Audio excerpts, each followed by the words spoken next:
Então, amados, nesta noite foi incumbido para o Ministério do Louvor trazer essa mensagem à igreja. A gente sabe que não é uma coisa muito fácil. A gente tem que se ver desenvolvendo habilidades a qual a gente praticamente não conhece. Mas o que eu costumo dizer, e eu sempre dizia para o pessoal mais jovem, que Deus capacita, de fato. Basta a gente colocar a nossa vida à disposição do Senhor e dizer: Senhor, eis-me aqui, envia-me a mim. Eu já aprendi muito sobre isso. E cada dia aprendo mais sobre como o Senhor abre as portas para aqueles que querem fazer a sua obra. Amados, nos tempos de hoje, nós vivemos uma situação de quase calabouço. Não é? Talvez a palavra calabouço é muito forte, mas algumas pessoas, elas sentem dor, elas sentem fraquezas, elas se sentem incapazes, como se fora um calabouço, como se fosse uma jaula em que você não pode fazer absolutamente nada, você não tem para onde ir. E aí a igreja começa a se sentir afetada quando ela vê que ela não pode levar a sua palavra às pessoas, mas Deus abre portas. Essa que nós estamos aqui é uma delas. E muitas coisas acontecem quando a igreja se dobra ao Senhor, em verdade. Então, a grande preocupação que eu pelo menos vejo de toda a igreja, ele está ligado muito à ansiedade, ele está ligado muito à depressão, a tristezas, a dúvidas diversas. Quando até a minha irmã falou para mim: Kenny, traga a palavra, eu já lembrei de uma coisa que eu vivo, que eu vivi e que eu pretendo parar de viver, que é a tal da ansiedade. O detalhe, amados, que quando a gente busca uma palavra, não é porque a gente está livre dela, mas sim a gente quer aprender, a gente quer encontrar uma solução. Filipenses 4, versículo 6. Portanto, não andeis ansiosos por coisa alguma. Em tudo, porém, seja conhecida diante de Deus as vossas petições, pela oração e pela súplica, com ações de graça. Vamos orar? Senhor Deus, obrigado por esse momento em que nós estamos aqui reunidos, cada um a seu modo, para trazer a Ti, Senhor Deus, as nossas súplicas, as nossas petições, para que nós possamos, Senhor Deus, enxergar ao que Tu queres de nós, ó Pai. Fala conosco através desta palavra, Deus, que nós possamos sentir o Teu toque, sentir o Teu mover, em nome de Jesus. Fala com a sua igreja, Pai, eu te suplico, Senhor, em nome de Jesus. Amém. Então, amados, eu até gostaria de falar sobre todo o capítulo 4 de Filipenses. Não queria me reter apenas a esse versículo, porque esse é um capítulo muito rico. Claro, a Bíblia, ela é inteira cheio de informações, de riqueza, de realmente preciosidades, que nos ensina a caminhar dia após dia. Mas eu escolhi justamente essa história do apóstolo Paulo e esse capítulo especificamente dentro do livro de Filipenses, porque ele relata coisas que hoje são muito parecidas com a nossa vida, que estamos vivendo hoje em dia. Então, no contexto desse livro de Filipenses, Paulo escreveu essa carta durante a sua prisão. E durante toda as suas viagens, ele sempre foi perseguido. Se você pegar o livro de Atos, em Atos 16, 23, tem a primeira prisão dele em Filipos. Em 21:32, Atos 21:32, ele tem a segunda prisão dele em Jerusalém. Em Atos 23, 23, ele tem a terceira prisão dele em Cesareia. E por fim, a prisão dele em Roma, no Atos 28, 20. Amados, Paulo foi sempre perseguido, ele sempre teve que se justificar.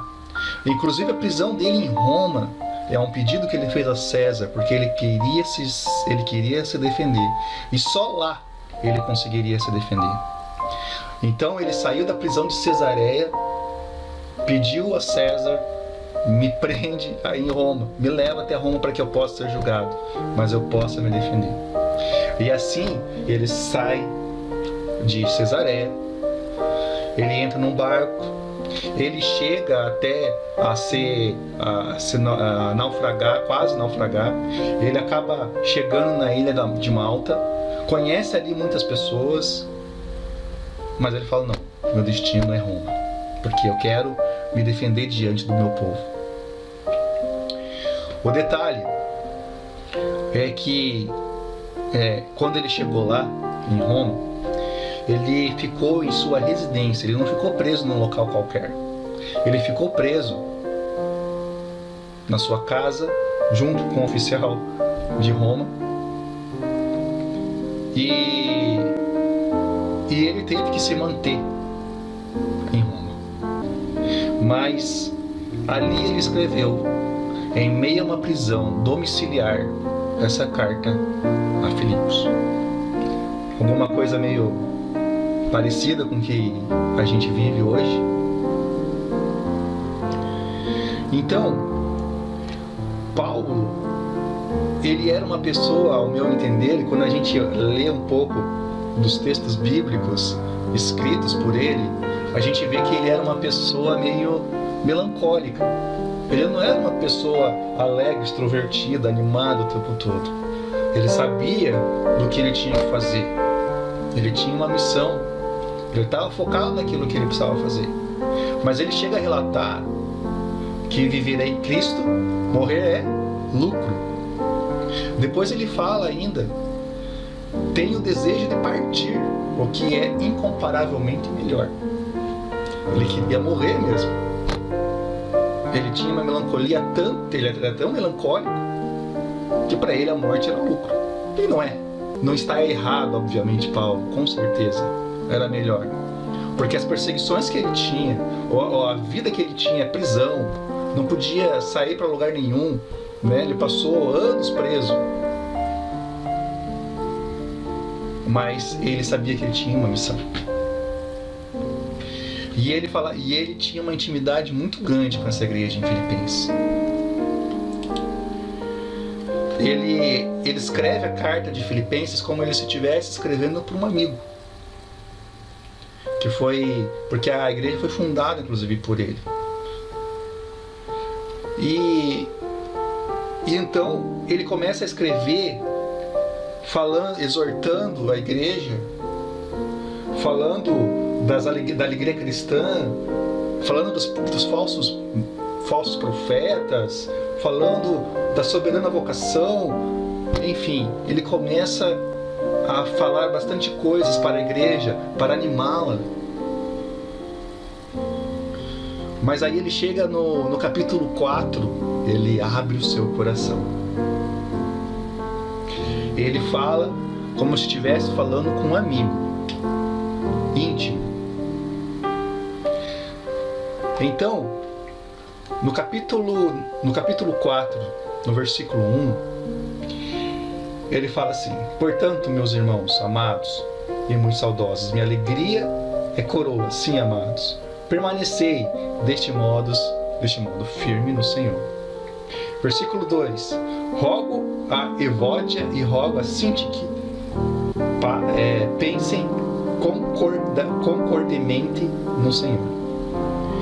Eu quero parar aqui rapidamente, falar sobre Sintique e Evódia, porque elas tinham opiniões divergentes. Está claramente aqui que Paulo fala para eles assim: irmãos, vamos pensar de forma igual. Você não fala isso para qualquer pessoa, você não coloca o nome da pessoa na carta que você está endereçando a um grupo de pessoas, se você não tiver a certeza de que aquelas pessoas vão receber aquilo com alegria. E ele foi assim, íntimo. E ele pediu para elas, justamente porque está claramente aqui dizendo, né, que eles estiveram juntos com Paulo durante o início da igreja em Filipos. Ele continua,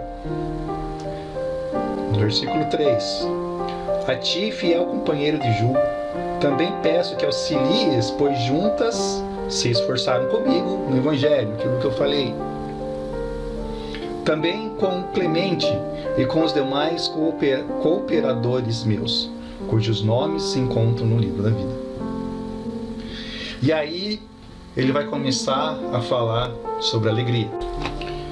Então ele começa a falar aqui em Filipenses 4, versículo 4: alegrai-vos sempre no Senhor. Outra vez digo, alegrai-vos.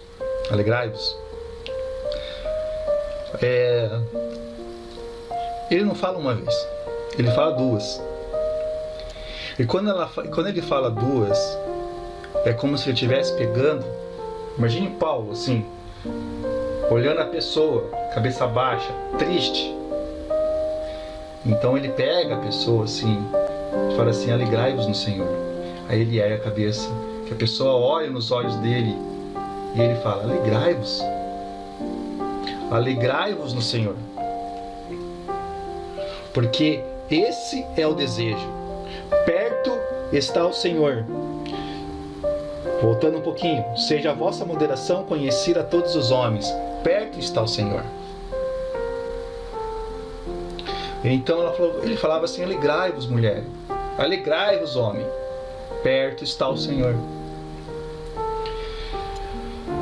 Não andeis ansiosos por coisa alguma. Em tudo, porém, sejam conhecidas diante de Deus as vossas petições, pela oração e pela súplica, com ação de graças.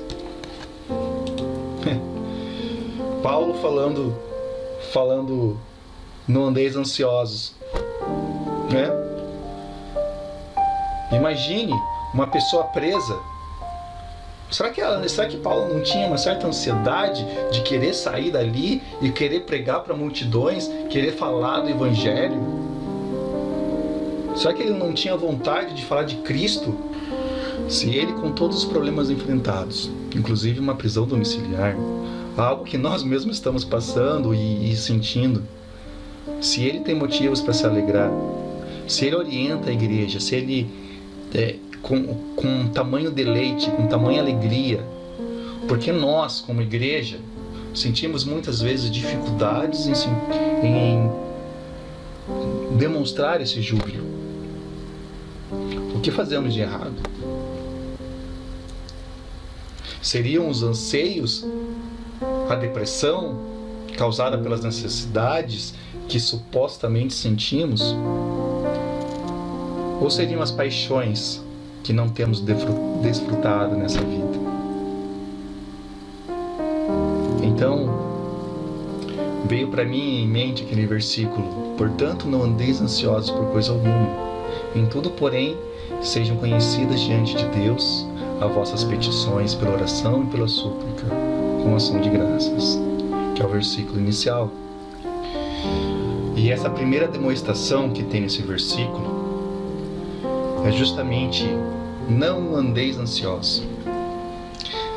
A ansiedade hoje, ela é apontada como uma das principais, se não a principal, transtorno emocional que inclusive os brasileiros sofrem.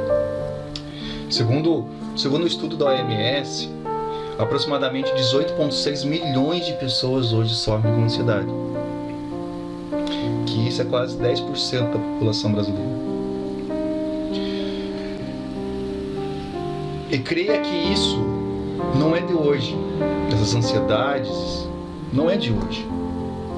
Pessoas ansiosas sempre existiram, mas hoje ela está cada vez mais no ser humano, cada vez mais disseminadas por tanta necessidade que a gente tem. E a gente quer resolver aquilo da forma mais rápida possível. E às vezes não consegue nem sair do lugar. Nas primeiras vezes em que uma pessoa tem ansiedade, ela não sabe o que está acontecendo com ela, normalmente essa pessoa ela bloqueia. Ela não sabe o que ela vai fazer. Ela não consegue fazer. Ela não sai do lugar. Ela patina, ou às vezes nem faz, nem consegue mexer a mão. É como se uma pessoa estivesse de frente para o computador e travada. Não consegue sair do lugar. E aí ela fica olhando: meu Deus, eu tenho que fazer, eu tenho que terminar. Ansiedade. É o chefe cobrando marido, esposa, filho, chamando, coisas que você tem que correr para pagar, contatos que você tem que fazer, e-mails que você precisa mandar. E isso tudo, esse acúmulo de coisas, em que você tenta resolver tudo e não consegue, essa ansiedade de resolver as coisas e não consegue, te gera transtornos, dificuldades. Paulo quer que antes que venha a ansiedade, a gente levante a cabeça e peça com súplica a Deus: ajuda-me, Senhor. Ajuda o seu filho. Ajuda a sua filha. Se você está ansioso porque você quer comprar algo, se você está ansioso porque você precisa gastar, você tem que chegar assim para Deus e falar: Senhor, se for da sua vontade, me dê. Mas eu já sou grato por tudo aquilo que eu tenho. E é tão difícil as pessoas chegarem e falarem: Pai, eu sou grato pela tudo que eu tenho. Que a pessoa começa a falar assim: mas eu não posso ter o direito de querer, eu não posso ter o direito de dar um passo a mais, de crescer. Claro que você tem, mas a vontade do Senhor tem que ser prevalecida. Buscai primeiro o reino de Deus e as demais coisas, todas as suas necessidades, as demais coisas são tudo aquilo que você precisa, serão acrescentadas. As pessoas que são consumistas, elas têm muita ansiedade. Eles querem voltar a comer em lugares diferentes, ir a lugares mais divertidos. Eles querem um carro novo, um emprego melhor. Mas a gente tem que estar disposto a falar: Pai, eu quero, mas se o Senhor não me der, eu agradeço por tudo aquilo que eu tenho. E isso sim é dar graça. O texto bíblico ele vai seguir ainda. E a paz de Deus, que excede todo o entendimento, guardará o vosso coração e as vossas mentes em Cristo Jesus. Em Efésios 4, versículo 7.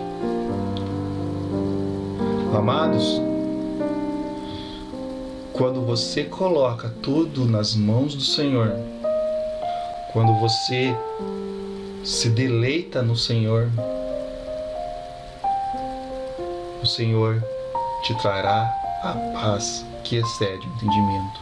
A paz que excede o entendimento não é simplesmente um descansar, não é simplesmente repousar. A paz que excede o entendimento é aquilo que você nem imagina. Por isso que ele excede o entendimento. E é uma paz que você nunca sentiu. É uma paz que vem de Deus, onde Ele joga sobre você o Espírito Santo e te coloca diante dele a paz. A paz que excede o entendimento, ela não é uma paz passageira. Ela é permanente, sobre corpo e mente. Em Provérbios 27:1 diz: não presumas do dia de amanhã, porque não sabes o que produzirá o dia. A gente não sabe o que vai acontecer no amanhã. Então toda angústia e dores são meramente suposições sobre o que há de vir. Suposições. Não está amparado na certeza, porque ninguém sabe do dia de amanhã. A nossa visão ela é muito limitada e ela se resume apenas às consequências dos atos. E ela está muito aquém de saber o destino que o amanhã vai te trazer. Esse destino só Deus sabe. Mateus 2, 25-26 diz assim: portanto vos afirmo, não andeis preocupados com a vossa própria vida, quando o que há vez de comer ou beber, nem pelo vosso corpo, quanto ao que eis de vestir. Não é vida mais do que o alimento, e o corpo mais do que as roupas? Contemplai as aves do céu, não semeiam, não colhem, nem armazenem em celeiros, contudo o vosso Pai Celestial as sustenta. Não tem de vós muito mais valor do que as aves? Quantas vezes paramos para contemplar as aves do céu, né? Só que a gente não contempla as aves do céu como criados do Senhor, aqueles que foram criados pelo Senhor. A gente contempla como criaturas, porque a ave ela é amparada, ou não só a ave, como todos os seres vivos, eles são amparados por Deus. E todo o suprimento que eles precisam, o Senhor fornece. Voltando ao texto de Filipenses, para encerrar agora, porque é os dois últimos versículos de Filipenses, versículo 8 e versículo 9 de Filipenses 4. Finalmente, irmãos, tudo que é verdadeiro, tudo que é justo, tudo que é puro, tudo que é amável, tudo que é de boa forma, se alguma virtude há e se algum louvor existe, seja isso que ocupe o vosso pensamento. Porque também aprendestes e recebestes e ouvistes e viste em mim, Paulo, isso praticai, e o Deus da paz será conosco. Para mim, tudo isso que Paulo fala se remete a não se envolver com paixões do mundo. Veja bem, amados, a palavra paixão vem do grego patos, que é a raiz da palavra patologia, que carrega consigo a patologia ela carrega consigo doenças, né? E afecções, ou seja, aquilo que afeta as pessoas. Aquele filme que nós vimos sobre paixões de Cristo, não é porque Jesus estava apaixonado, mas sim tudo aquilo que ele sentiu, tudo aquilo que o afetou durante a sua jornada. É aquilo que fala aquele filme. Tem um pensador chamado, que eu acho que a maioria das pessoas conhece, mas o Mário Sérgio Cortella, ele fala sobre um livro intitulado Viver em Paz para Morrer em Paz. E ele fala uma coisa que eu achei muito legal. Paixão é transtorno. Paixão agride.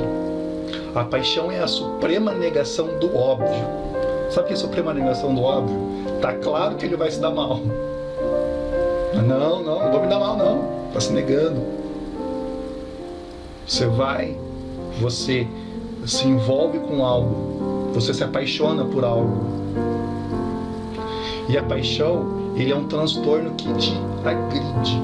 E nesses dois versículos, o 8 e o 9, ele está falando justamente o contrário das paixões. O contrário daquilo que não se deve seguir. Ou seja, aquilo que tem que ser seguido. Tudo que é verdadeiro, tudo que é justo, tudo que é puro, tudo que é amável, tudo que é de boa forma.